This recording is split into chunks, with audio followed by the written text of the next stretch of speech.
하나님 말씀 레위기 5장 14절에서 19절 말씀을 함께 읽도록 하겠습니다. 여호와께서 모세에게 일러 가라사대 누구든지 여호와의 성물에 대하여 그릇 범가하였거든 여호와께 속건제를 드리되 너의 지정한 가치를 따라 성소의 세겔로 몇 세겔 은에 상당한 흠없는 수양을 때 중에서 끌어다가 속건제로 드려서 성물에 대한 범가를 갚되 그것의 5분 1을 더하여 제사장에게 줄 것이요 제사장은 그 속건제의 수양으로 그를 위하여 속한즉 그가 사함을 얻으리라. 만일 누구든지 여호와의 금령 중 하나를 부지 중에 범하여도 허물이라. 벌을 당할 것이니 그는 너의 지정한 가치대로 때중 흠없는 수양을 속건제물로 제사장에게로 가져올 것이요 제사장은 그의 부지 중에 그릇 범한 허물을 위하여 속한즉 그가 사함을 얻으리라. 이는 속건제니라. 그가 실로 여호와 앞에 범가함이니라. 아멘. 오늘 본문은 속건제. 속건제라는 말은 배상제사라는 의미입니다. 배상하는 제사를 드리기를 인간들은 별로 좋아하지 않지요. 내가 손해를 입히면 손해를 입힌 만큼만 갚기를 원하는 게 인간의 본심인데요. 이 속건제와 이 속죄제의 그 차이를 보게 되면 속건제물은 수양으로 결정이 되어 있습니다. 본문을 보게 되면. 그리고 또 하나의 차이는 7장 1절부터 나오는 그 속건제사를 드리는 그 규례를 보게 되면 속죄제사는 그 피를 속죄물의 피를 손에 발라서 뿌리고 번제단 주위에 7번 뿌리고 그 다음 이제 그 나머지를 번제단 그 주변에 다 붓습니다. 쏟아 붓는 방식입니다. 물론 속죄 제물의 피 중에는 성소까지 들어가는 피도 있지만 그것을 제외한다면 하나님께서 지금 그렇게 이 속죄 제사를 말씀하고 있어요. 그 4장 30절에 보면 제사장은 손가락으로 그 피를 찍어 번제단 풀에 바르고 그 피 전부를 담 밑에 쏟고 이렇게 기록되어 있습니다. 이와 달리 속건제는 7장 2절에 보면 속건제 희생을 잡을 것이요 제사장은 그 피를 단 사면에 뿌릴 것이라. 쏟는 것하고 뿌리는 것은 다릅니다. 그래서 속건제물의 피는 단 사면에 뿌리는 거예요. 속죄제는 번제단 뿔에 바르고 그 번제단 아래 쏟아내는 거예요. 그래서 이 속죄제와 속건제는 다른 제사라 이렇게 말씀드릴 수 있고요. 또 다른 차이는 어떤 것이냐라고 할 때 이 속죄 제사를 드려야 하는 경우를 말씀을 하실 때 부지 중에 죄를 범하였다가 이후에 깨닫게 될 때 속죄 제사를 드려라 이렇게 명령하고 계셨죠.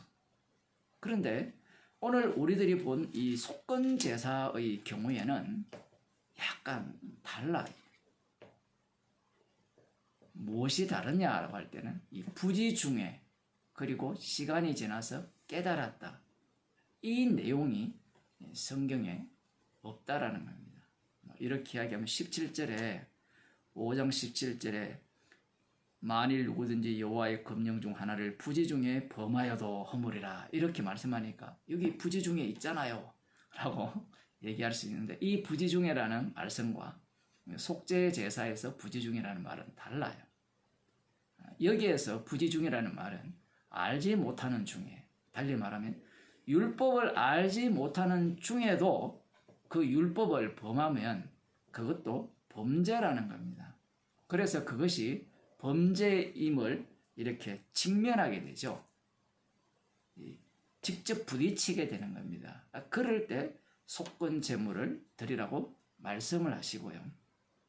그 앞부분에 제사장들과 관련된 이 속건제 같은 그러한 어떤 말씀을 하고 계시는데 14절부터 보면 누구든지 여호와의 성물에 대하여 그릇 번가하였거든 여호와께 속건제를 드리되 이렇게 말씀하고 있어요. 이 성물이 가득 모여 있는 곳은 이 회막 아니죠. 물론 이 성물에는 뭐 11조도 들어갈 수도 있고 하나님께 마땅히 드려야 할 것도 이렇게 포함되어 있고요. 이 제사장 자신도 성물에 포함된다라고 볼 수 있습니다. 그런데 여기에서 보게 되면 부지중에라는 표현이 나오지 않고 깨닫거든이라는 표현이 나오지 않아요. 어떤 상황 속에 내몰려 가지고 그게 죄라는 것이 확 자기가 깨닫는 게 아니고 부딪혀서 깨닫게 되는 거예요. 아무튼 이 속건제에 대한 의미를 정확하게 파악하기는 정말 쉽지 않습니다. 그러면서 정확한 이야기는 이 5분의 1을 더하여서 배상하는 그 내용이 속건 제물의 가장 큰 특징이고요. 그러면서 방금 말씀드린 그 내용, 부지중에 이후에 깨달았다. 이 내용이 속건제에는 해당 사항이 없다라는 사실입니다. 자, 이렇게 되면 우리가 이 속건제를 가장 잘 알 수 있는 방식이 뭐냐라고 할 때는 성경에 속건제사가 있느냐를 살펴보면 돼요. 그런데 민수기 6장에 보면 나실인이 서원하였다가 범죄하였을 경우에 속건제사를 드리라는 표현이 나와요. 그런데 그것도 실제 상황을 말씀한 게 아니라 율법을 말씀하신 거예요. 그래서 우리가 성경 중에 이 속건제를 드린 경우를 찾아보면요, 거의 없어요. 그런데 가장 구체적으로 나오는 속건제사가 나옵니다. 그러면 우리들은 그렇지, 이스라엘 중에 속건제사를 제대로 드린 경우가 있었구나 라고 생각할 건데 그렇지 않습니다. 성경에 보면 속건제를 드렸다라는 내용이 한 서너 번 나오는데 그게 사무엘상 6장에 나오고요. 이 사무엘상 6장에는 블레셋이 속건제사를 드립니다. 속건제사의 가장 구체적인 내용이에요. 그리고 이스라엘 백성들이 속건제사를 드리는 경우가 있는데 그 에스라 10장 19절입니다. 제사장들이 이방인 여인을 아내로 취하였다가 그것을 여인들을 돌려보내는 가운데 속건제를 드렸다라는 그 내용이 짤막하게 기록되어 있고요. 요시야 왕 때 속건제라는 그 명칭이 등장을 합니다. 그러니 성경에서 구약 성경에서 이 속건제에 대한 내용이 아주 세심하게 나오는 것은 사무엘상 6장입니다. 물론 이사야 53장도 살펴보겠지만 거기에도 역시 속건제라고 기록되어 있거든요. 자, 그 사무엘상 6장을 한번 보겠습니다. 여기에 보면 여호와의 언약궤를 블레셋에게 빼앗겼습니다. 그래서 블레셋 군대가 여호와의 언약궤를 빼앗아서 이 블레셋 자신들이 사는 그 아스돗, 에벤에셀에서 빼앗아서 아스돗으로 갖고 갔어요. 그러면서 이제 그쪽에서 하나님의 저주가 임하니까 다시 가드로 옮겼다가 또 저주가 임하니까 에그론으로 옮겼다가 그 성경 본문에는 나오지 않지만 거의 5 성읍 정도로 옮겼을 것이라는 추론을 합니다. 왜냐하면 이 속건 제물을 드릴 때 5 방백의 수요대로 이 5개의 금 독종을 만들거든요. 물론 이 금쥐는 처음에는 5개를 만들으라고 했지만 후반부에 보게 되면 엄청나게 많이 만듭니다.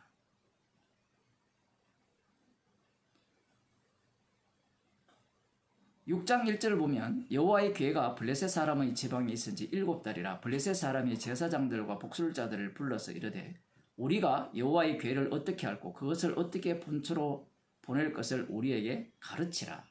복술자와 제사장들입니다. 오늘날도 제사장들이 다 있죠. 무당들이 다 제사장들이니까. 이들이 이전에 이스라엘의 지배를 받는 그 속에 있었죠. 그 속에서 빠져나왔고요.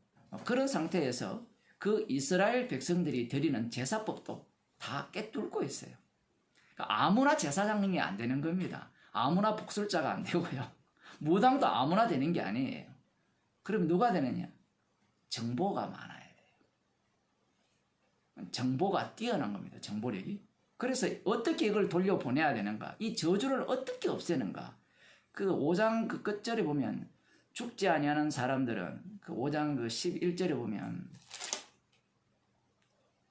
이에 보내어 블레셋 모든 방백을 모으고 가로되 이스라엘 신의 괴를 보내어 본처로 돌아가게 하고 우리와 우리 백성 죽임을 명쾌하자 하니 이는 온 성이 사망의 환난을 당함이라.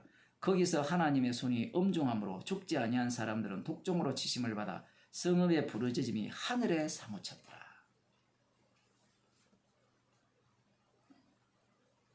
이게 저주입니까 축복입니까? 이게 저주의 축복이에요.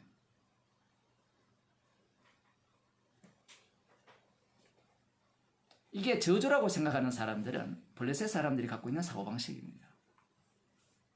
이것을 축복으로 볼 수 있는 암흑이 있어야 되겠죠. 블레셋 사람들은 이 언약궤를 자기들 가운데서 빨리 치우고자 하죠. 왜? 이 언약궤는 자기들에게 재앙을 내려주는 언약궤라는 겁니다.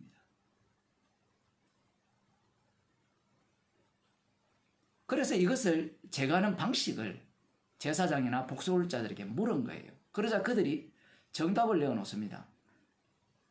이스라엘 신의 괴를 보내려거든 그저 보내지 말고 그에게 속건제를 드려야 할지니라. 속건제의 의미를 알고 있는 거예요. 앞서 제가 말씀드렸죠. 부지중이 아니었죠. 그냥 자기들이 전쟁에서 뺏었을 뿐이에요. 소문으로 듣을 뿐이고. 그런데 막상 뺏어와 보니까 저주가 임했던 겁니다. 그 속건제사를 드리는 경우가 그런 경우거든요. 그 저주가 임하니까 자기들이 해야 될 일을 알게 된 거예요. 그러면 그 속건제를 드림으로 말미암아 죄도 용서받고 동시에 그에 대한 배상을 해야 된다는 거예요. 앞서도 말씀드린 바와 같이 속건제사를 이렇게 제대로 드린 경우가 이스라엘 가운데는 없습니다. 그래서 이들이 속건제사를 드리는 거예요. 그 방식은 이 새끼를 낳은 두 암소를 이 수레에 메고 새 수레에 그 언약궤를 싣고 자기들이 예상하는 방향으로 간다면 송아지가 있으면 어미소가 당연히 송아지를 따라가잖아요.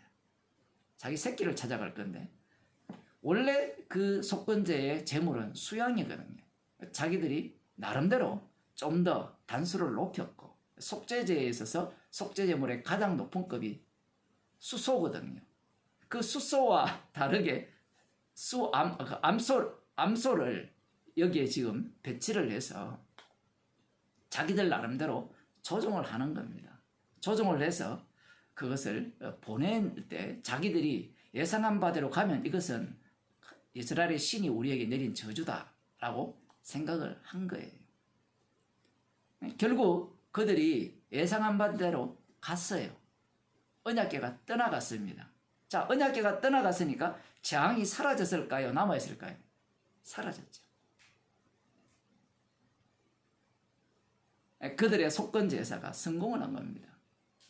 그 속건제사가 도착한 베스메스 사람들이 그 소를 잡아서 하나님께 번제로 드렸어요. 나머지들은 그 돌 위에 올려놨다고 하는데 그 금독종과 5개의 금독종이죠. 그리고 금쥐는 이 5개가 아니라 여러 성읍들을 성읍마다 하나씩 다 만들었다고 하니까 이들이 속건 제물을 드릴 때 제사를 드릴 때 얼마나 철저했는가를 보여주는 겁니다.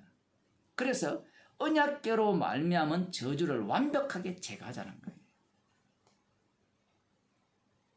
그래서 제거를 했어요. 그러면 이것이 속건 제사를 제대로 드린 겁니까? 겉으로 보면 속건 제사가 성공을 했죠. 속건 제물이 성공을 했습니다. 하나님께서는 블레셋 사람들이 속건 제사를 드렸다고 했을 때, 속건 제물을 드렸다 했을 때 우리들 생각하기에는 통하지 않을 거라 예상하잖아요. 그런데 통해요. 물론 그것이 죄가 용서됐다는 것은 아닙니다. 이것은 속건 제사의 그 의미를 고스란히 드러내면서 이스라엘 백성들을 가르치는 겁니다. 결국은 이스라엘 백성들이 속건 제사를 드린다고 했을 때 그들은 어떤 태도로 드렸을까요? 언약궤를 왜 끌고 왔습니까? 블레셋과의 전쟁에서 승리하기 위해서 끌고 왔죠. 그러면 블레셋 사람들은 언약궤를 왜 제거합니까? 재앙을 없애기 위해서 제거하죠. 그 재앙을 없애기 위해서 언약궤를 끌고 왔다가 언약궤가 들어가니까 재앙이 생기니까 재앙 때문에 언약궤를 제거시켜 버리는 겁니다. 그게 지금 이스라엘의 형국이에요. 물론 이들이 이후에 사무엘 선지자의 말을 듣고 바알과 아스다롯을 제합니다. 그러면서 이제 이 언약궤가 아몬의 아비 나답의 집에 이렇게 도착하여서 20년 동안 머물게 되면서 그 사이에 언약궤의 기능을 사무엘 선지자나 다윗 왕이 하는 것을 볼 수 있습니다. 자, 이것을 통하여서 우리들이 이 속건 제사라는 그 의미가 이스라엘 백성 가운데나 이방 나라에게 어떤 의미로 이렇게 인식되어졌느냐라는 겁니다. 그것은 재앙을 제거하자는 거예요. 저주를 우리 가운데 없애자라는 것이 그들이 속건 제사를 드리는 목적이었다라는 겁니다. 그들에게는 이스라엘 백성들은 이 하나님께서 내려주신 속건 제사에 대해서 별 관심이 없어요. 관심이 있을 경우에는 어떤 경우이냐라고 할 때는 그 제사를 드림으로 말미암아 자기들에게 축복이 주어지고 저주가 사라질 경우에 관심을 두는 겁니다. 그 언약궤의 정신을 전혀 구현하지 못하죠. 그 언약궤를 위한 이스라엘이 아니라 언약궤를 이용하는 이스라엘로 드러났습니다. 결국 이것으로 인하여서 이스라엘은 멸망을 당하는 거예요. 그러니 속건 제사 자체의 의미가 인간의 본심을 고스란히 들추어낸 겁니다. 번제부터 시작해서 번제, 소제, 화목제, 속제제, 속건제까지. 이 내용을 알지 못한다면요, 달리 말하면 이 속건 제사를 드리는, 속건 제물을 드린 이 구체적인 내용이 이 블레셋에 의해서 지금 성경에 기록되어 있다는 이것을 제대로 알지 못하면 이후에 나오는 속건제가 어떤 의미가 되느냐가 어떤 의미인가를 알지 못해요.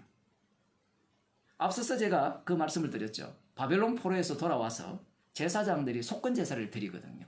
속건제사를 드리는 목적이 뭐예요? 이방 여자들을 다 돌려보내고 속건 제물로 수양을 드림으로 말미암아 그들의 성전을 청결케 하고 하나님 보시기에 제대로 된 제사장 기능을 할 것이라는 생각을 갖고, 그러면 그렇게 제대로 된 제사장 기능을 하게 된다면 그 다음 그 나라가 어떤 나라가 된다는 겁니까? 71회가 이루어져서 영원한 하나님 나라가 그곳에 이루어진다라는 게 그들이 속건 제물을 드리는 이유인 거예요. 이렇게 되면 바벨론 포로에서 돌아온 그들이 속건제를 드리는 것이나 블레셋이 속건 제물을 드리는 것이나 다를 바가 하나도 없는 겁니다. 이걸 알지 못하면 이사야 53장을 알지 못하는 거예요. 이사야 53장을 보겠습니다. 이사야 53장 10절에 보면 여호와께서 그로 상함을 받게 하시기를 원하사 질고를 당케 하셨은즉 그 영혼을 속건제물로 드리기에 이르면 그가 그 시를 보게 되며 그 날은 길 것이요 또 그의 손으로 여호와의 뜻을 성취하리로다. 여기에 보면 그 영혼을 속건제물로 드린다라고 하죠.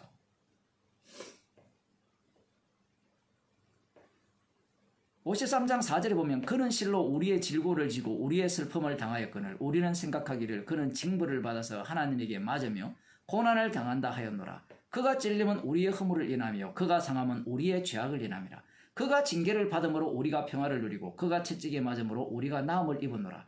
우리는 다 양 같아서 그릇 행하여 각기 지 길로 갔거늘 여호와께서는 우리 무리의 죄악을 그에게 담당시켰도다. 자, 이 말씀을 하면 아멘 할 사람, 아멘 할 사람이 있을까요? 우리의 질고를 지고 우리의 죄악을 다 담당했다라고 하잖아요. 그러면 이것을 안 받아들일 사람이 있겠느냐는 겁니다. 그래서 오늘날 교회가 사람들이 가득한 거예요. 그들이 이 속건제물 대신 세상죄를 지고 가는 어린 양을 어떤 식으로 생각하느냐라고 할 때는 딱 블레셋이 속건제물로 드리는 그 방식의 사고방식이에요. 그래서 예수님을 속건제물로 믿죠. 믿는 목적이 뭐예요? 나를 위한 겁니다. 그래서 앞서서 속건제사를 명령하셨는데 속건제사에 대한 제대로 된 제사는 블레셋밖에 없거든요. 그것을 성경에 기록한 이유가 있는 거예요.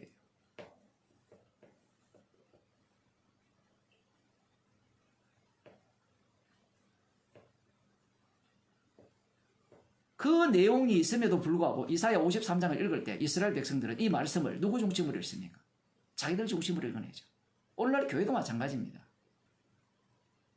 예수님의 죽으심이 속건제물로 드려지신 희생물이잖아요. 그걸 누가 모릅니까? 다 알고 있죠.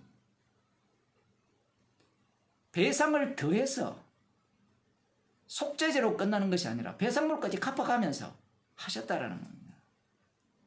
그런데 여기에서 차이점이 있다 했죠.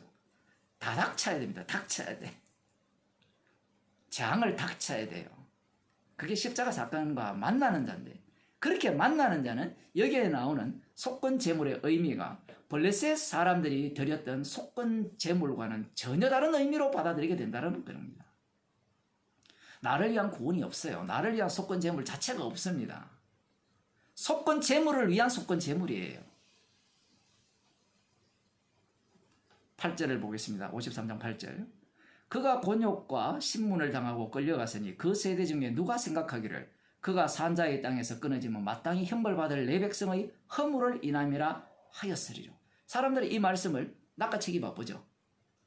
마땅히 형벌받을 내 백성의 허물을 인함이라.